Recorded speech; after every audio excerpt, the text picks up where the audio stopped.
Well, hello and welcome to a follow-up presentation about centrifugal pumps and pump efficiency. A little more detail on pump efficiency. So let's go ahead and get started.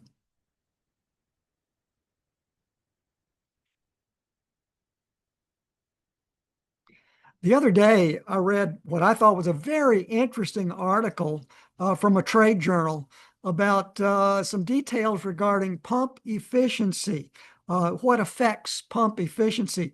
And I learned a lot about pump efficiency from reading that article. So I wanted to review that with you. But before we start with that article, I need to go through some original material that I've originally presented, but let's blaze through just to be sure you're up to speed on pumps and what goes into pump efficiency.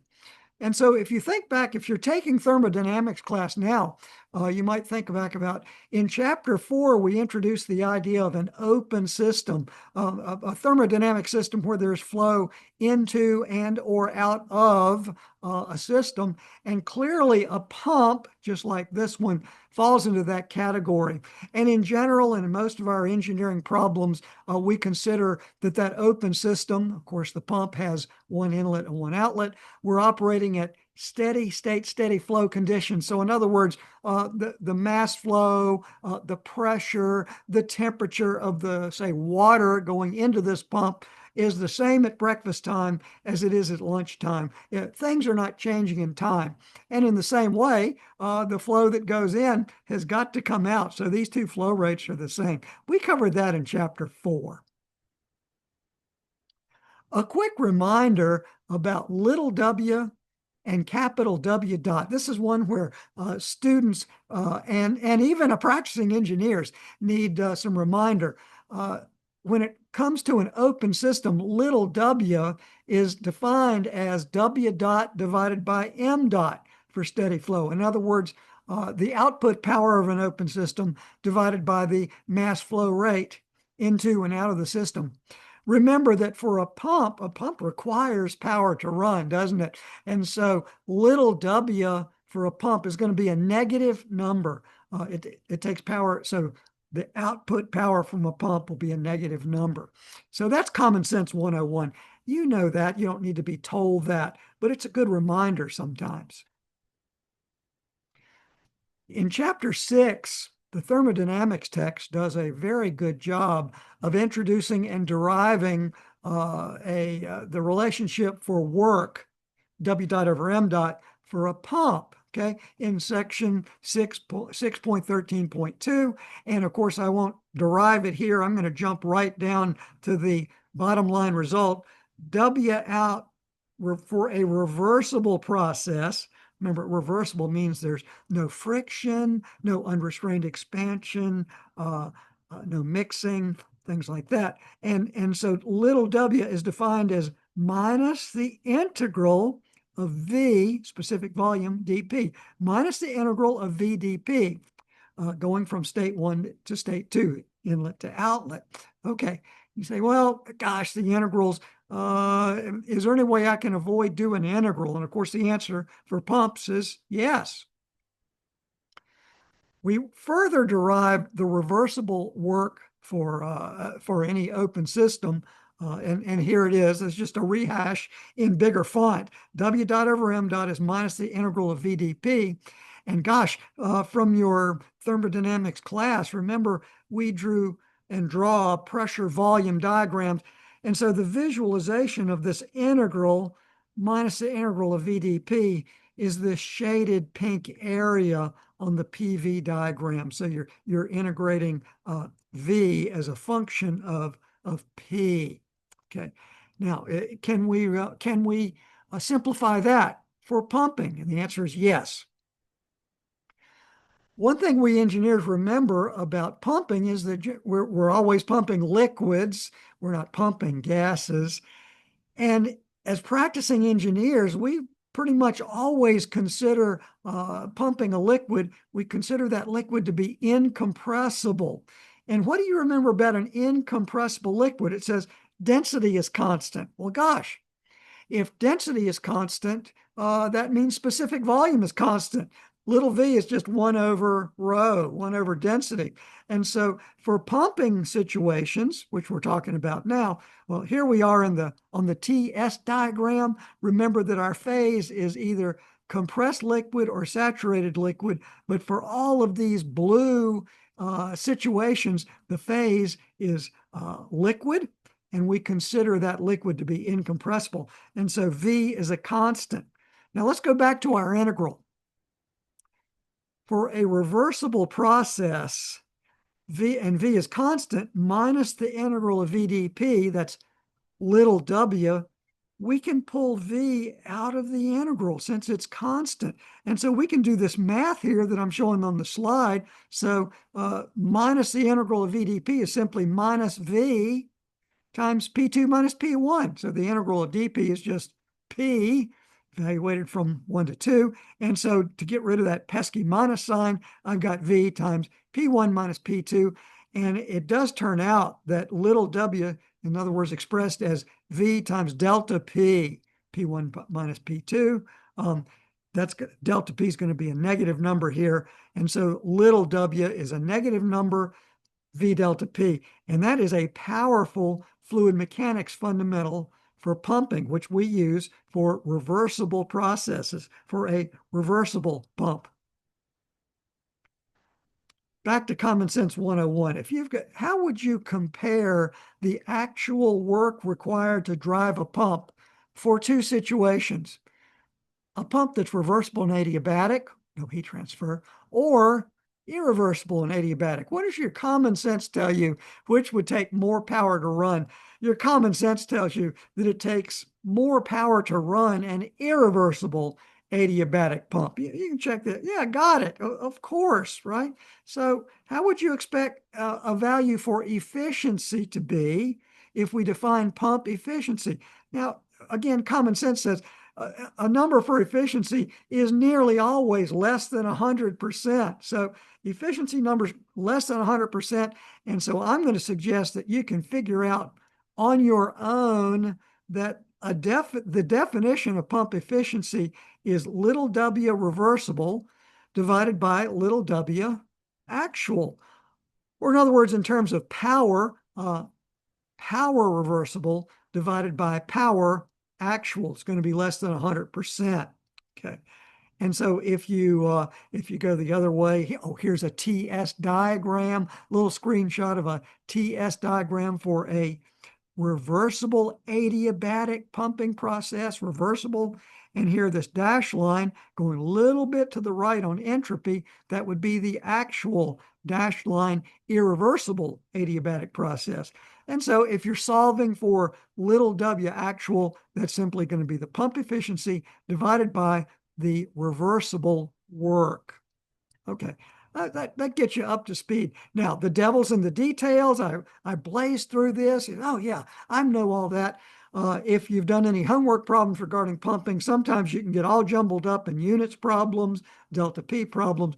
And so I invite you to look at my video Pump Calcs. I see it's 34 minutes in example problems for open systems on my Jay's Toolbox YouTube video channel. Now coming into the real world, I've taken an example, a screenshot example of a real honest to goodness pump, and let's study on this. So this is the way in practice we read off or determine what the pump efficiency is for a particular pump undergoing a particular operating point. And so this is a pump curve, and so recognize what have we got? The x-axis, that's volumetric flow rate on the x-axis. The y-axis is the developed head, or kind of like the pressure rise, proportional to pressure rise across the pump, the total developed head in feet of water. Okay, let's see. We see a number of curves swooping down. These are 1, 2, 3, 4, 5 different curves, depending on the impeller diameter that you have selected or you're operating within your pump casing. That's why you have, it's a family of curves. Oh, over here, notice here, the pump curve says what speed the electric motor is driving the pump at a certain speed. But if you know your operating point, you can read off your pump efficiency. Now we're getting to this article that I read just a couple of weeks ago. Let's dig in a little deeper to see if we can get some more information, a little smarter about pump efficiency, rather than just being given a number like we are in thermodynamics classwork. Let's go into engineering practice a little bit. Okay. Let's compare a class problem to an engineering problem. In thermodynamics class, typically pump efficiency might be given to you as a certain percentage, 75% pump efficiency, and you're asked to determine the actual power required to drive the pump. That's a reasonable question to ask. Or the pump actual power is given, and you're asked to determine the pump efficiency. That's also it's a good, solid question for homework problems. Let's compare that classroom problem to engineering practice in industrial processes. So I've got a pump, or I'm studying a pump curve that I might want to purchase. I have a pump or a candidate pump, and my job is to determine the pump efficiency from the pump curve. Now that's like the real world there. Or determine the actual power required to drive a pump under certain operating conditions. That's very repetitive. We do that all the time in engineering practice. We're not given that. We have to determine that. And the reason we have to determine that is because we engineers have to select the electric motor size needed to drive the pump. That's our job. Okay, so let's say using a pump. So back to my example problem, this little sort of little arrow or half square I've got, that's depicting an operating point. Let's say out in the field, I'm operating at this point on the pump curve, and I've got a 21-inch diameter impeller in my pump. Now, in the real world, that basically doesn't change unless you pull the pump out of service and send it back to the shop to have a new impeller size put in. This impeller size is a fixed number. Okay, so let's say that's my operating point. How would I determine the pump efficiency for this operating point? My operating point is 21-inch impeller, 160 feet of developed head, pressure rise across the pump, looking at the y-axis, and a flow rate of 5750 GPM, looking on the x-axis. That's my operating point. And you can see on the slide, wow, so my pump efficiency is somewhere between 74 and 77. And if I get down with my calibrated eye, I'm going to say that my pump efficiency for my operating point is 75.5% pump efficiency. That's a pretty simple example. Simple as that. That's a good example of real-world determination of pump efficiency. Okay, now let's talk about best efficiency point. This is another common, important part of asking questions about a candidate pump or a pump you have. Let's say we've got that 21-inch diameter impeller. We're operating at 1180 RPM. And you say, what's the best pump efficiency that I can get out of that pump? And so if you study on the pump curve, you'll see, you just sort of eyeball, the best is 79%. And where is that best efficiency point? For a 21-inch impeller, it's at a single point of flow, and that flow it looks like 7250, okay? And the developed head, if I read across, it looks like it's 145 feet of developed head. That's my best efficiency point, and the best pump efficiency, 79%. So why am I telling you that? Well, at least it does say that as a practicing engineer, you can see with your eyes that this particular physical pump cannot have a pump efficiency of 95%. It ain't going to happen, right? But at least you know that the pump efficiency is going to be at least 50%. Now to this article that I read, and the article's in the Pumps and Systems magazine, August 2026, and the title of it is What Really Determines Centrifugal Pump Efficiency? I got a lot out of reading this article, but I'm not going to read it to you. But one of the best learnings, actually, it was a reminder that I had from my turbomachinery class that I took as an undergraduate in my junior year, a definition called specific speed, not speed, but just specific speed. And what's the definition of specific speed? Capital N sub S in English units is, well, here's our formula or the fundamental relationship for the definition of specific speed, N sub S. It's little n, RPM, rotational speed of the pump, RPM, times the square root of Q, volumetric flow rate in GPM, all divided by the developed head, H, to the 0.75 power, developed head in feet of water. So that's the definition of specific speed. That was a great reminder for me because I'm going to have to admit I'd forgotten about specific speed from my turbomachinery class. The fundamental definition of specific speed for SI units is exactly the same. However, the units are different for SI. And so you see over here, N, rotational speed, again in RPM, but Q, square root of Q, well, the units of Q have to have cubic meters per second, and the developed head, H, needs to be in meters of water or meters of fluid across the pump. So do recognize that your units are sort of nutty on this specific speed definition. And so you can see on the slide, that I've worked through the units and I've tried to reduce them down as best I could. But look at this nutty set of units for specific speed in English. There's the units. And in SI, another nutty combination of units for specific speed. You say, why are you telling me all this? It turns out that the article reminded me that if you can calculate the specific speed of your pump or candidate pump, you can make some very quantitative statements about the best possible achievable pump efficiency. So let's go back to my example problem. Yeah, let's go to the best efficiency point for my pump. Here it is, 79%.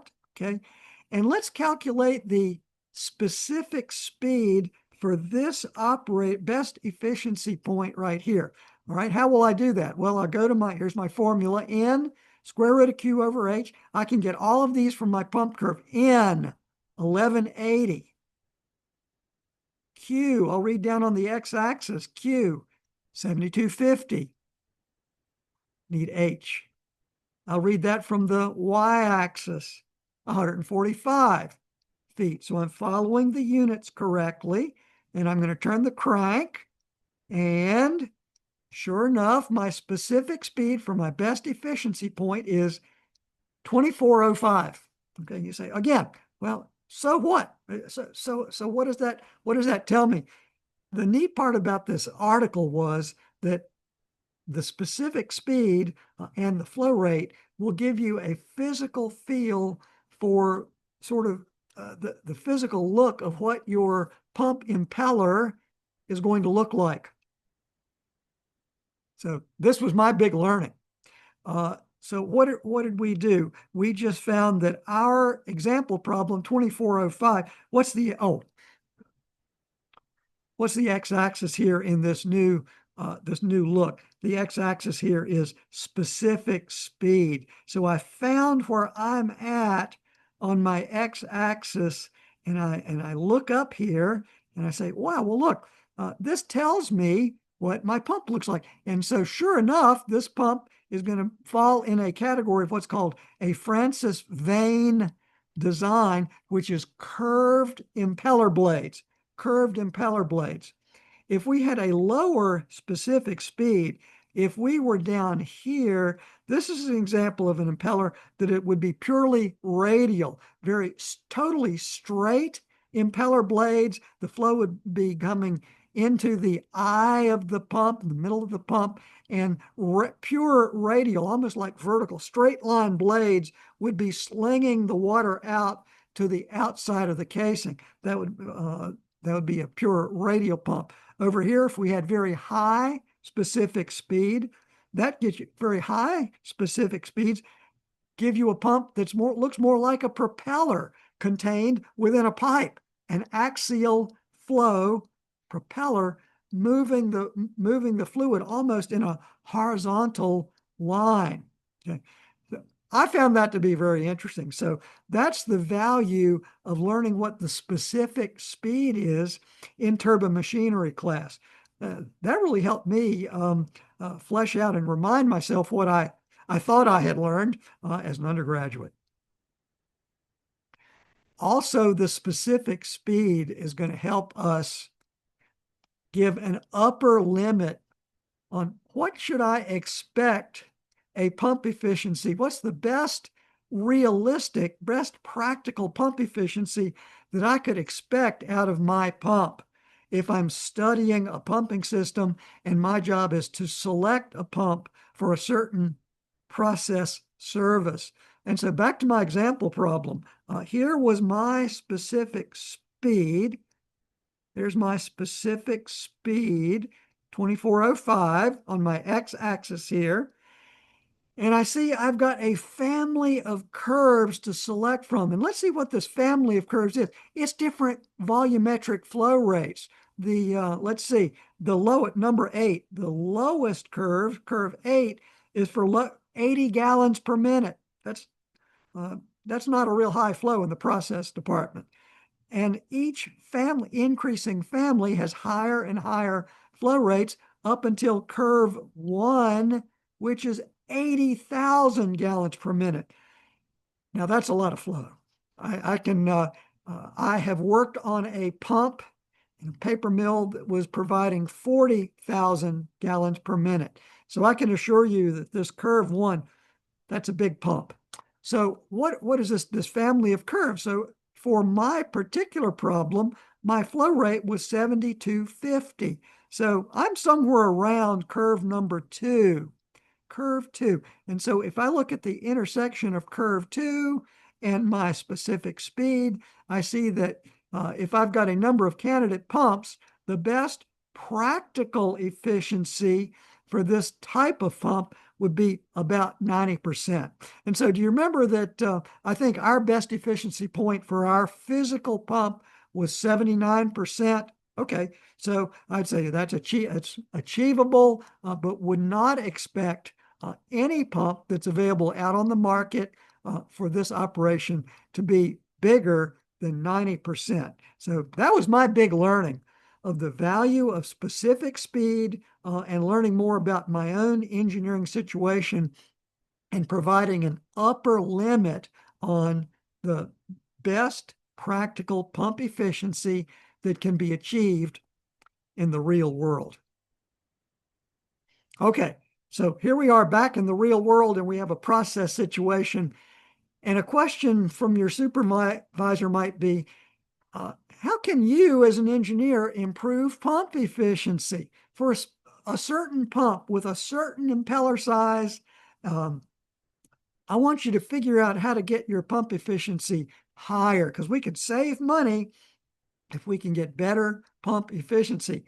The answer is, with those constraints and for this 21-inch diameter impeller, the only way to improve your pump efficiency is to change your operating point in terms of head, and flow, and get closer and closer to the best efficiency point. And so the answer to your supervisor in terms of getting better pump efficiency is we have to figure out a way to move our operating point closer to the best efficiency point. A lot of times that's a disappointment to your supervisor who's always interested in saving operational money, but this is the real world answer to that question. We're near the end, but I one of the best learnings I ever had. Once I got my master's and got out into industry, my supervisor was also a Hokie, Ken Price. So he was a little younger than me. He graduated 1970. I graduated 1975. And one piece of advice he gave to me was always trust your pump curve. If you have a pump in operation and you have that pump curve, you can be assured that your pump is operating on its pump curve. I've heard engineer after engineer say, don't trust the pump curve. Gosh, there's all kinds of things going on, and your operating point might be anywhere off the curve. I totally agree with my first supervisor, Ken Price. Time and time again, I observed that pumps nearly always operate on their pump curve. Now, you say, oh, that can't be always, always. Well, that's true. When a pump impeller wears through years of wear, maybe the impeller may wear. It may get that impeller may get smaller because of wear and tear on the iron or steel impeller. In that case, there will be a slight change in the pump curve characteristics, and you may be able to account for that for a few percentage points change from your stated pump curve. And also your pump efficiency can change as well when you move off due to wear and tear within the pump impeller.